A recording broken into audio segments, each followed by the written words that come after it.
What's up, family? My name is ElijahAmmi, and welcome to my YouTube channel. This is a grown folk channel. This is where we have heart-to-heart conversations and keep it real. Here on this channel, everybody matters. Everybody's family. Here on this channel, we express love because at our core, we are love. I love you guys, and thank you for being with me on this beautiful journey called life. Peace. What's up, family? Man, we got to get it together. We have to get it together, you know. I was watching this video earlier, Deion Sanders. I've always been a fan of Deion Sanders, prime time. You know, I bought his CD when he first came out. And again, when I talk about people, I study people. I have this thing about, man, I love people watching. I love learning, you know, stay with me. I love learning.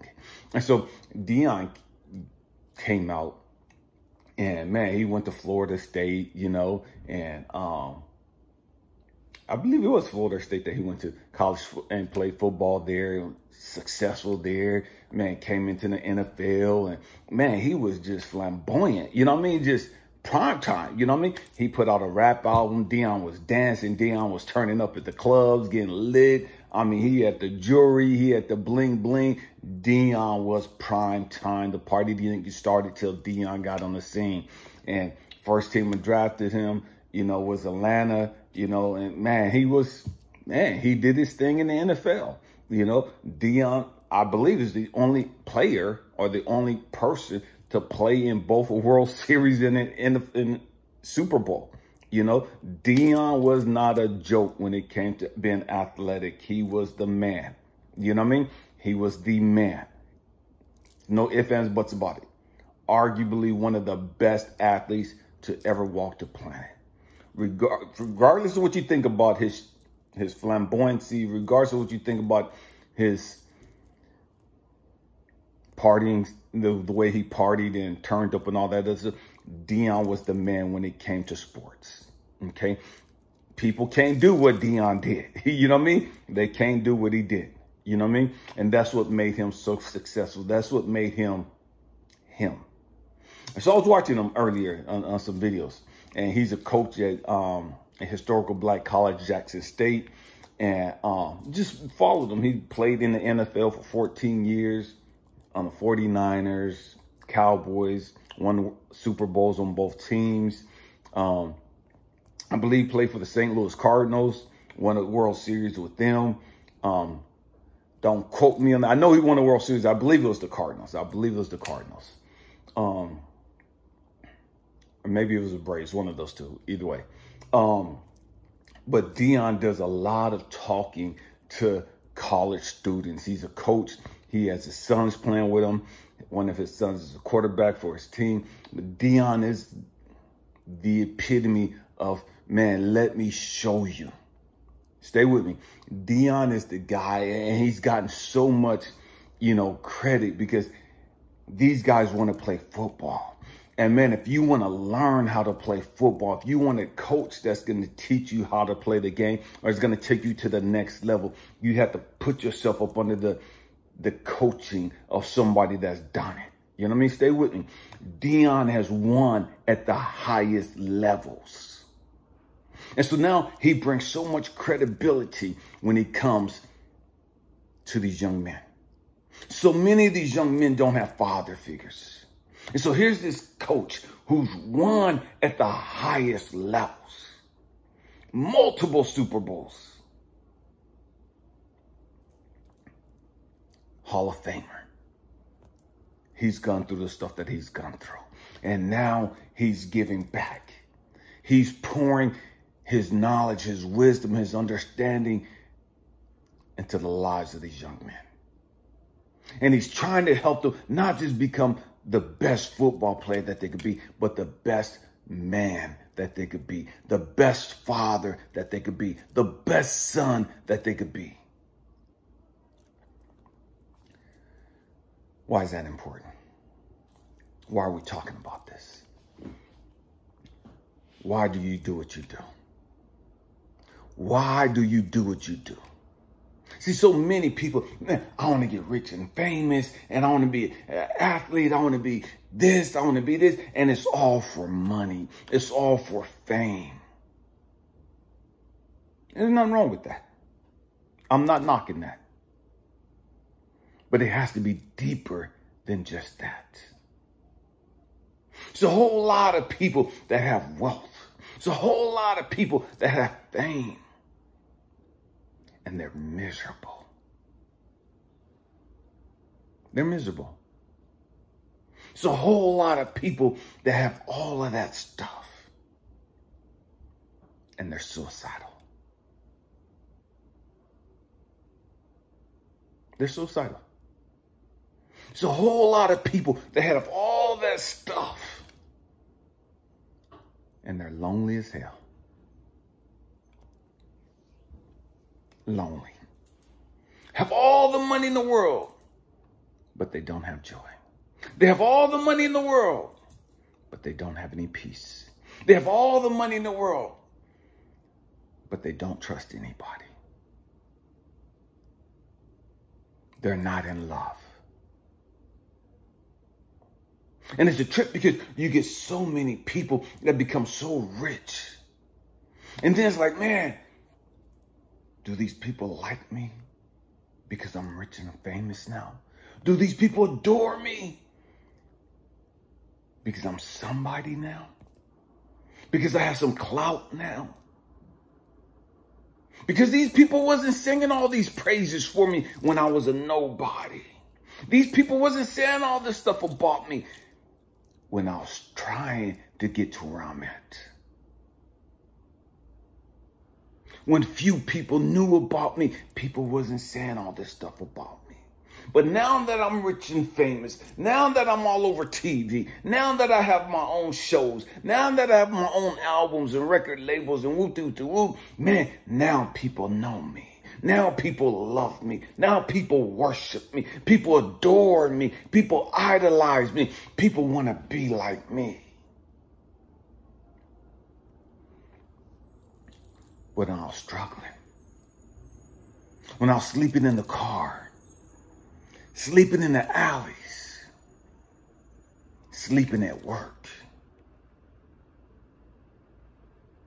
when I was dumpster diving, man, just trying to make it.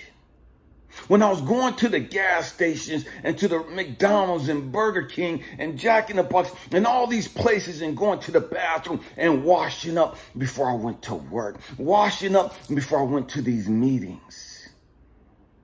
Nobody wanted to be like me. Nobody valued me.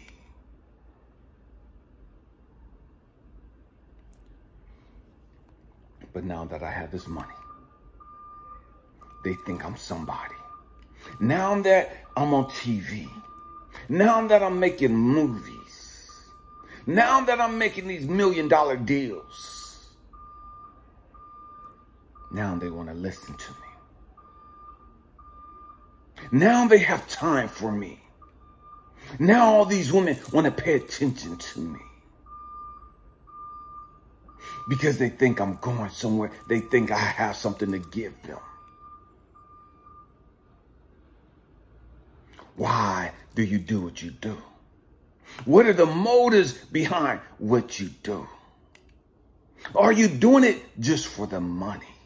See, because if you're doing it just for the money, you're never going to have peace. If you're doing it just for the money, you're never going to have joy. If you're doing it just for the money, just for the fame, you're never going to have peace. Why are you doing what you're doing?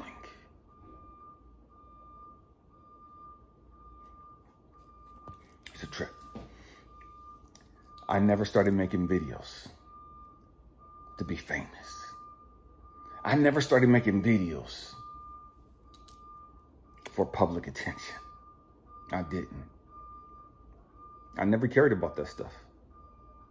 It never mattered to me. It never occurred to me. I started making these videos 2 years ago, August 24th, 2020. Because I know at some point, I'm gonna die. You know what I mean? It is what it is. I'm not sick or any of that other stuff. You know what I mean? I'm not fatalistic or any of that other stupid stuff, right? I just know that at 50 years of age at that time, death was a lot closer to me than it was in the past. I saw Kobe Bryant pass away that year. I saw Chadwick Boseman, the guy that played Black Panther, pass away that year. I saw how he struggled with cancer throughout the filming of the movie, and really nobody knew. Nobody knew that he was struggling with cancer. And that movie went on to inspire millions, to entertain millions. And it wasn't until after the movie came out and all the hoopla and the fanfare that he started really showing his illness. He knew all along that he was going to die. He knew all along that death was knocking at his door. But he didn't want to tell anybody because he didn't want the sympathy. He didn't want the, oh, I'm sorry. He didn't want none of that. Because he came here for a purpose. And so after he got sick and people started seeing him sick, and the truth came out of what he was dealing with, what he had been battling for the last few years. Man, it hit me like a rock. And made me start thinking about, man, Elijah, what are you going to leave behind? What are you going to leave behind? Because so many of us, we think about, man, I'm going to leave this behind for my kids. I'm going to leave this behind for my kids. I'm going to leave this. I'm going to leave this money, do all this material shit. And I'm not about that stuff. It's nice having that stuff. Don't get me wrong. For me, it's far more important for me to leave behind some of the knowledge, some of the wisdom, some of the insight that I've gained. Not for the fanfare. I started this channel for my kids, my grandkids, none of whom watch my videos. You know what I mean? They don't watch the videos. But that's why I started this. Because at some point, we're all going to leave. And I remember when my late wife passed away, 2015. After a few months, I couldn't remember what her laugh was like. I couldn't remember the sound of her voice. I remember her mannerisms, but as time, they faded away. The memory of her voice faded away. The memory of her laughter faded away. The memory of her mannerisms faded away. And I sat there and I was contemplating that, and I thought about my brother who had passed away in 2014. Man, what do I remember about Jimmy?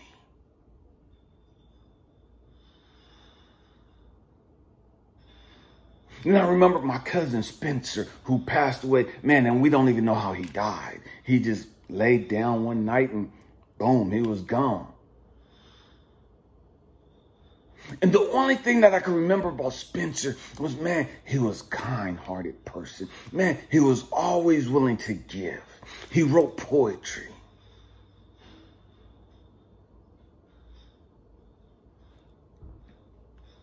I don't remember anything from my mom. Mom passed away when I was 2. Don't remember anything about her. I have 2 pictures of her. That's it. And so I'm thinking about all this stuff. And I'm thinking, man, at any given moment, again, this is 2020, COVID hit, you know what I mean? And People dying left and right. And the cold-blooded thing about COVID, man, you go to the hospital, you going by yourself. Your family can't come in like they used to be able to come in and say their final words, and hear your final words. Your family can't be with you when you take your final breath. And so that was cold about COVID. You know what I mean? COVID made you isolated. You couldn't have big funerals and all these other things. And so it put a whole lot of stuff in perspective for me. Man, what are you going to leave behind for your kids? What is going to be your legacy when you go? What are they going to talk about? Are they going to talk about all the stuff you accomplished? Are they going to talk about all the awards you got? Are they going to talk about all the vehicles you've had? What are they going to talk about? What are you going to leave behind that's going to help them the most? Because if you leave them some money, odds are they're going to blow through it. Odds are they're not going to use it wisely. What are you going to leave behind that they can pick up and that's going to help them long after you're gone?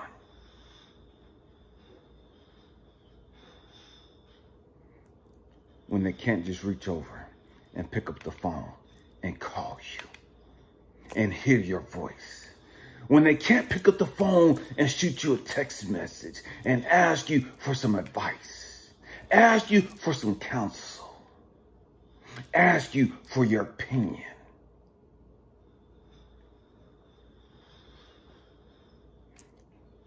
What are you going to leave behind for them? See, because the truth is, man, the great teachers are dying. The great teachers are gone for the most part. And I trip out because, man, I love history. I love accurate history. Not a lot of the stupid stuff that they tell you is the truth. And being African American and being part Native American, I understand the history of my people, whether it's the Cherokee, whether it's Blackfoot or the African ancestry. Man, back in the day, we sat around as elders, the black men or the Native American men, we sat around as elders, the men, in teepees, in circles, and we'd chop it up with the younger men and the young boys, and we would teach them about our people. We would teach them about our ancestors. We would teach them about our ways, our cultures, why we do what we do. We taught them. We corrected them. We don't have that anymore for the most part. We don't have that. Man, you 18 years old, you grown. Go out and figure it out on your own now. Everything I gave you up until this point, man, you on your own. Figure it out.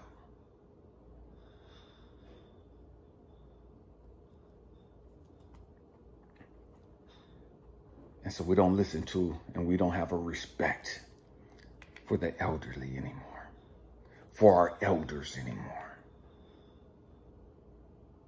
And a lot of times, some of our elders were stuck on some stupid shit.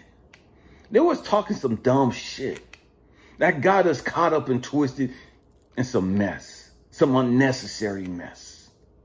So just because you you're an elder, don't mean that you're wise, don't mean that you have a lot of insight. Because a lot of our elders are stuck on some stupid ass shit.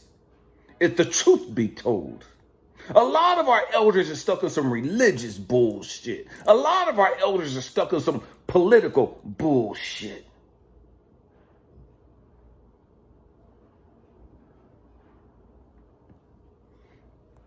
A lot of our elders are trying to be young again. They're trying to dress young, try to chase the young women, trying to hang out at the club, 50, 60, 70 years old, pulling down young girls.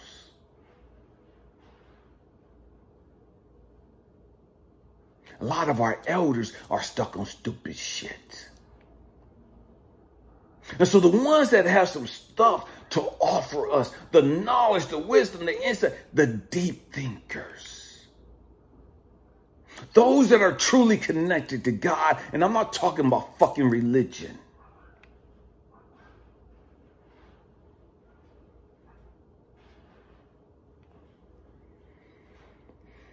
Where are they at? Where's their voice?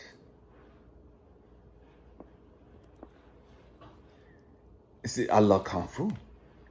And the trip is, and when I was in China, 2016, I was talking to some of my brothers there. And it's a trip because we would sit back and talk, man, so much has been lost.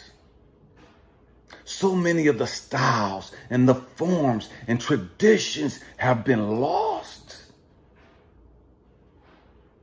Because these masters have died and taken this knowledge with them.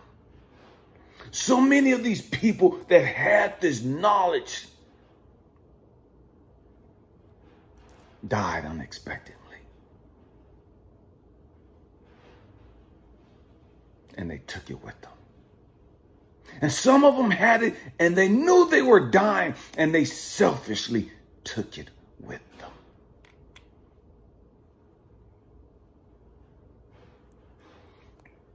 And so,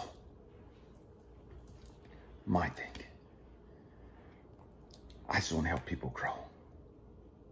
I just want to pass along the knowledge and the wisdom, the insights, the lessons that I've learned along the way.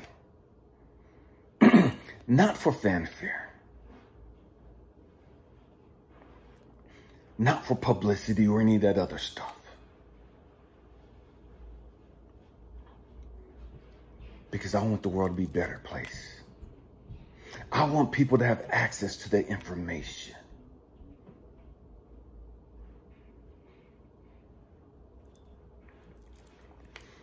The late Dr. Miles Monroe said, the wealthiest place in the world is the graveyard. It's the graveyard. Because of all the stuff, all the knowledge, the wisdom, the art, the songs, the books, you name it, all the things that people died with. They had all this stuff inside of them and they took it to their grave.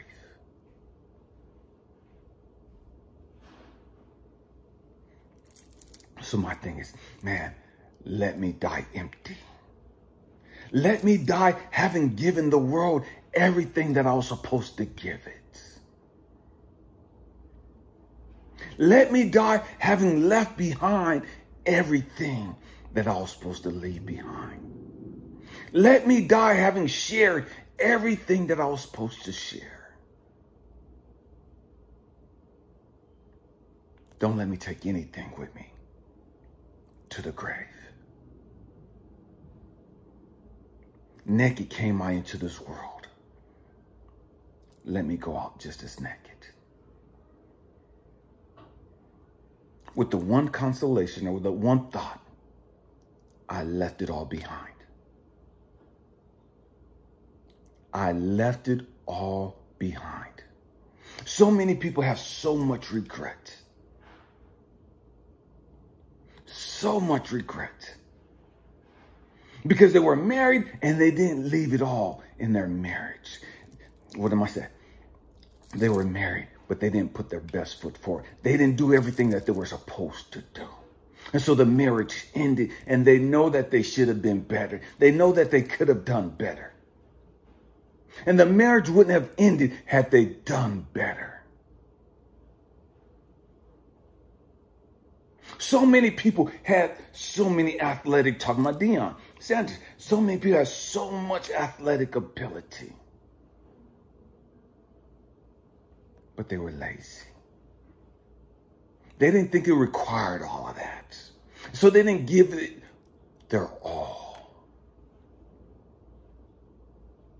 And so now they have all these thoughts and these regrets of, man, I could have did more. I should have did more.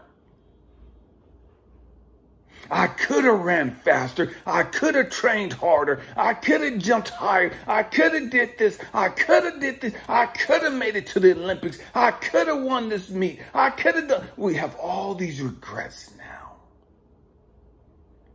We get on jobs and we start promoting.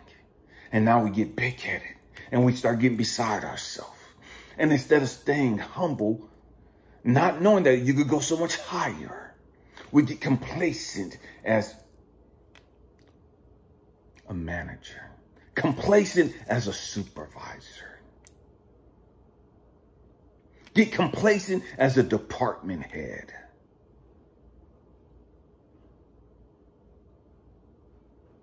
And you could have been so much more. You should have been so much more.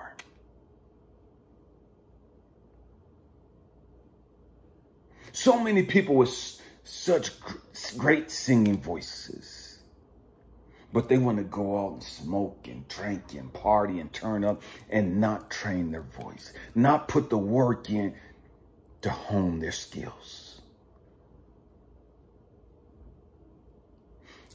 The crazy thing about life, as we get older, we understand, man, I don't have the abilities that I used to have. At 52 years of age, man, I'm not as strong as I used to be. Man, I'm not as fast as I used to be. I can't jump like I used to jump. I can't do a whole lot of things that I used to be able to do. I just can't do it no more. And so as you start getting older, you start realizing, man, I remember when I could bench press this. I remember when I could squat this. I remember when I could do woo. I can't do it like that now.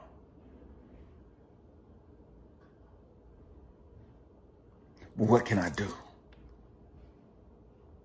How can I help the next people coming behind me, the next generations coming behind me? How can I help them get prepared faster than I got prepared? How can I help them reach their pinnacle without making all the mistakes that I did?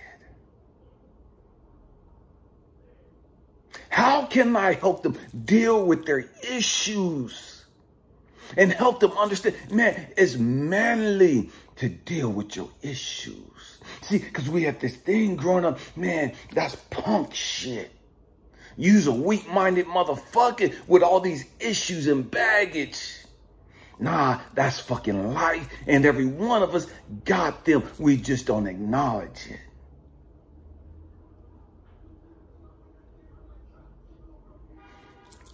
So how can we change the conversation? How can we change the narrative to, man, it's okay to deal with your issues. It's not just, it's expected of you to deal with your issues.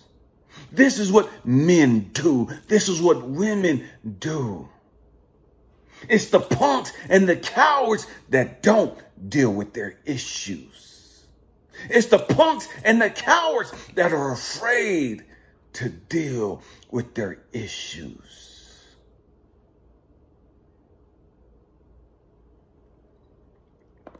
How can we change the narrative? How can we change the thought process of mental health and the importance of mental health? It's a whole lot of people that had all these things at their disposal as far as fame and wealth, but they never dealt with their issues. They never dealt with their issues. And so they blew the opportunities. They blew the $1 million contracts. They blew the once in a lifetime opportunity to be on this movie or to be on this TV show or to put out this album. They blew it. They blew the once in a lifetime opportunity of being in a relationship with this person who's going somewhere.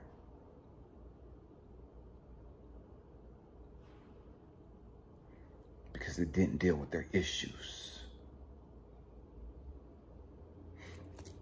How do we start tackling these situations? How do we start tackling these problems?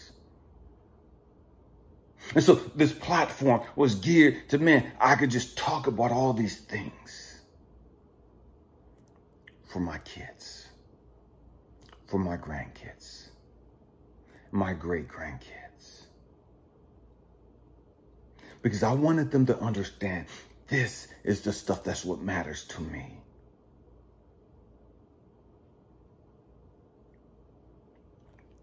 Don't chase fame. Don't chase wealth. Your number one priority should be your mental health. Your mental health. If you take care of your mental health, everything else unfolds as it should be. If you don't take care of your mental health, everything's going to explode and blow up in your face. There's too many people who've committed suicide that was rich and famous. There's too many people that got rich and famous and now they're spending the rest of their life in the penitentiary. There's too many people that got rich and famous and now they're broke and on the streets. There's too many people that got rich and famous and now they're strung out on dope.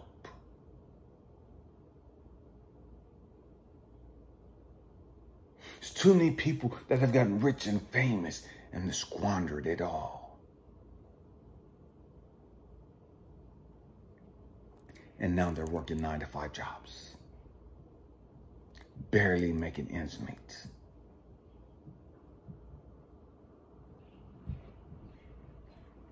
It's your mental health. It's always been your mental health. It's a trip because we teach all the kids to grow up and get good grades and go to school and go to college and get a degree and for the more degrees to get a good job, to get a good house. But we never tell them to deal with their issues. We never teach them how to deal with their issues.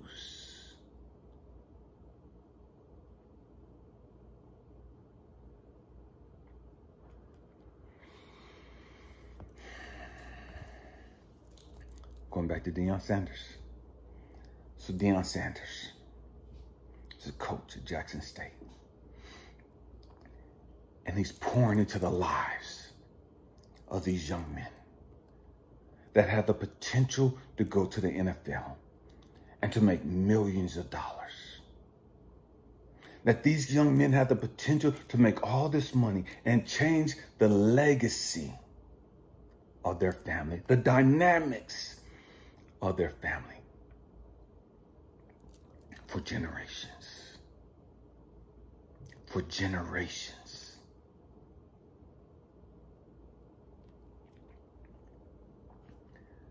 That's something that all of us should be doing. All of us should be dealing with our mental health. All of us should be showing and teaching and pushing mental health. Every single one of us should be a role model, a mentor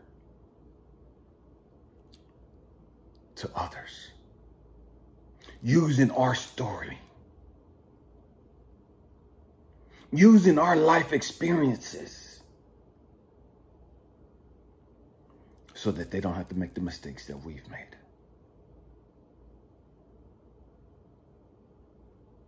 So that they don't have to squander time and take the long route like we did.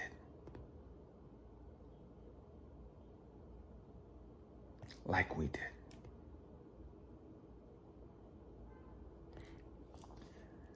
It's a trip. We give gifts to people. We'll buy our nieces, our nephews, our kids and grandkids. We'll buy them toys and electronics and all this other stuff. We'll give them some money.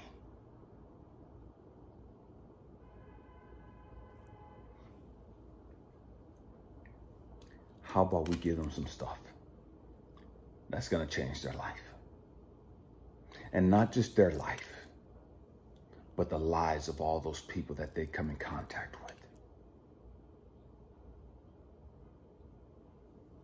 That's how we change the world.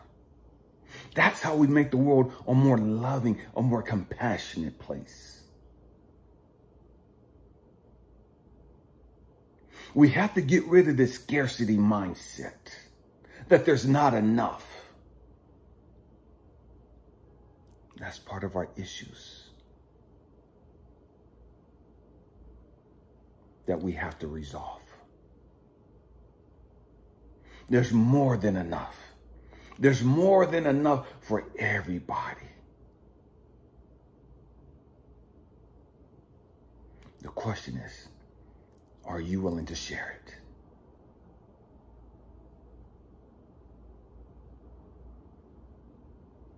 Are you willing to share?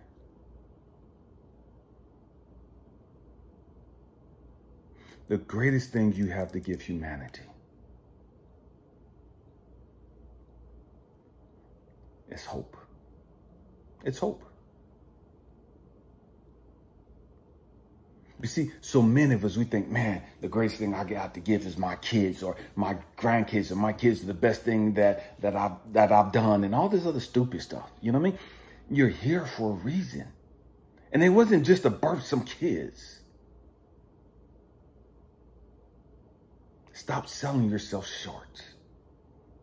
I don't care how deep you think you are. I don't care how woke you think you are. I don't care how smart you think you are, or any of that other stupid stuff. I don't care how much money you have, how much money you don't have. You have experiences.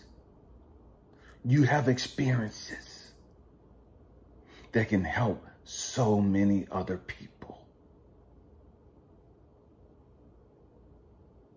That's your wealth. That's your ticket to what you're supposed to be giving the world. Share your experiences. See, so many of us, man, we're so stuck in our shame. We're so stuck in guilt. Man, I done fucked up this opportunity, and we're so embarrassed by it, and we don't talk about it. Man, I've been married a number of times, and so we don't talk about it. Man, I've had all these jobs, and so we don't talk about it. Man, I struggled with dope, and I struggled with going in and out of the penitentiary, and so we don't talk about it. Man, I struggle with my sexuality, and so we don't talk about it.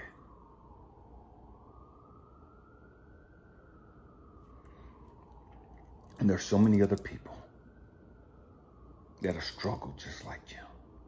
Man, because I've been molested or because you've been raped, we don't talk about it.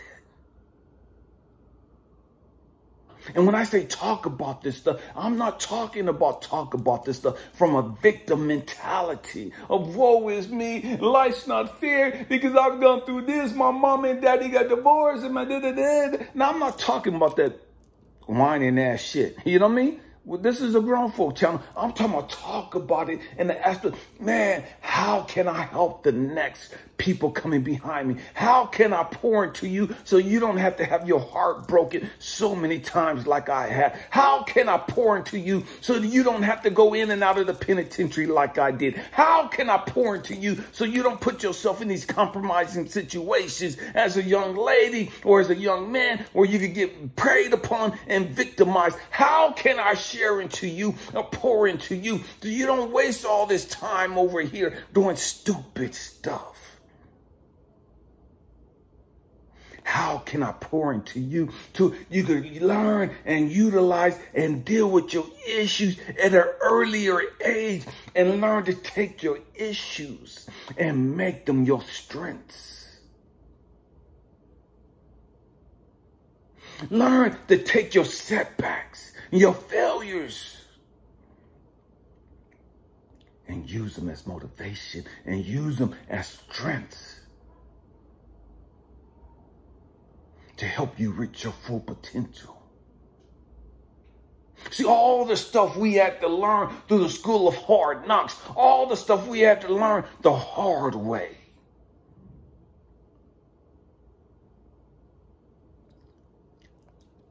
We learned that the hard way. We should be taking those lessons and pouring them back out into the community, pouring them into the younger people, pouring them into those that want to learn to help them grow, to help them understand, man, just because you made a mistake don't mean that life comes to an end. Just because you made a mistake doesn't mean that you'll never get another opportunity. Just because you made a mistake or you blew it majorly, man, it doesn't mean that that's all there is for your life.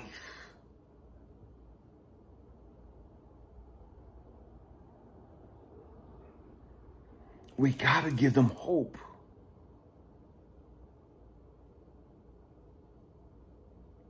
You can't give them hope constantly talking about there's not enough and the world is fucked up and man, Democrats ain't good and the Republicans ain't shit and this religious group is going to hell. And man, you can't give people hope always damning the world. You can't give people hope always being a fucking victim. You can't give people hope always talking about woe is me and the world is collapsing and whoop-doo. You can't give hope being a negative motherfucker. Grow the fuck up.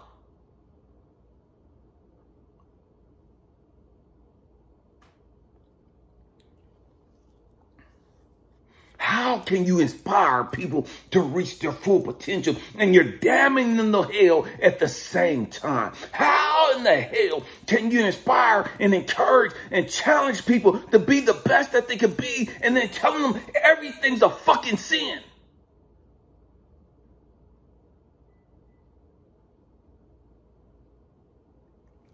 How can you inspire and challenge and motivate people to be the best they could be and then condemning them for every fucking mistake they made and blasting them and sending them to hell because they made a mistake or because they fucked up?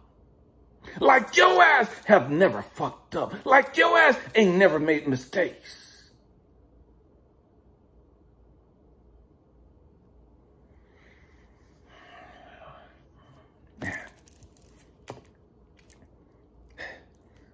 We have to grow up. We have to grow up. And it's a trip because we're so quick to tell the next generation, y'all motherfuckers need to grow up. Y'all acting too immature and with the whoop and all this other, but yet they follow in our fucking footsteps. They follow in our fucking lead. They doing the same stupid ass shit they saw us doing.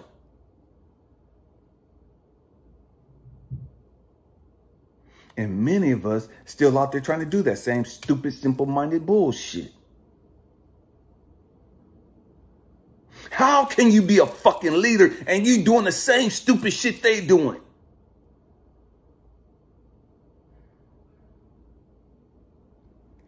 How can you call yourself an elder in a community and you trying to give instruction and guidance to these next generations and you out doing the same fucking trampy bullshit, grimy ass bullshit they doing?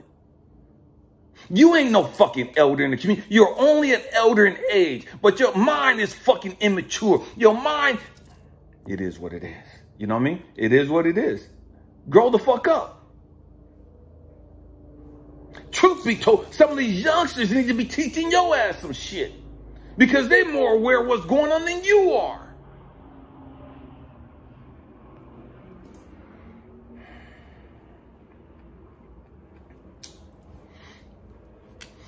Man, I know I sound like I'm all over the place. You know what I mean?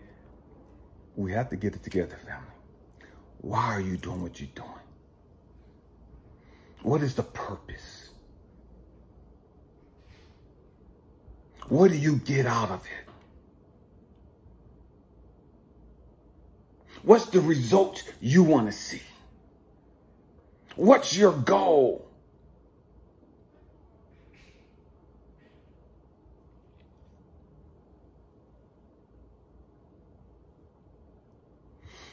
Man, I would love to see the world a more tolerant, a more loving, a more compassionate place. I would love to see the world where we wasn't so judgmental,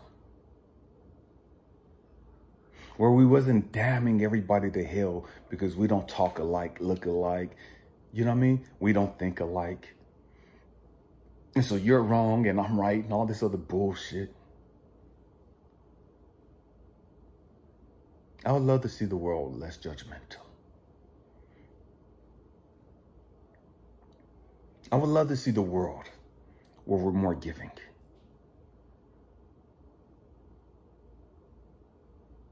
And what I mean giving, giving of ourselves. Being more transparent, being more open about who we are, about our shortcomings, about our mistakes, our failures, our disappointments, our letdowns.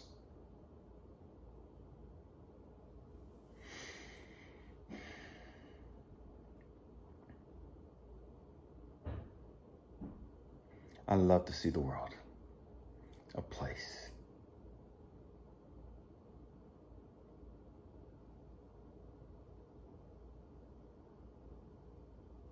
where we just loved each other. We just cared about each other. Not because of what you're doing for me.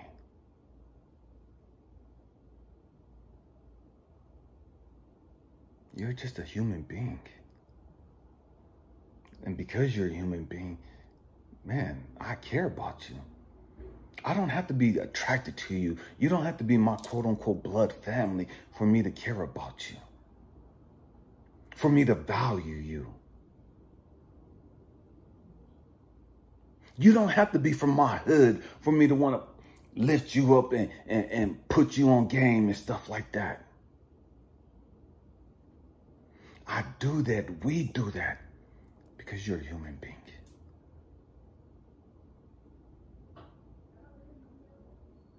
And somewhere along the line, we're all related. Somewhere along the line, we're all family.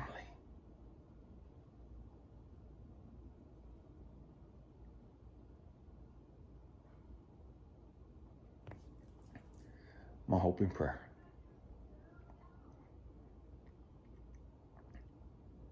is that we have, each of us, take a long, hard look at the person in the mirror. And that you become what you like the world to be. All the changes you want to see in the world for the better. Those changes start with you. I love you guys. Happy healing. Peace.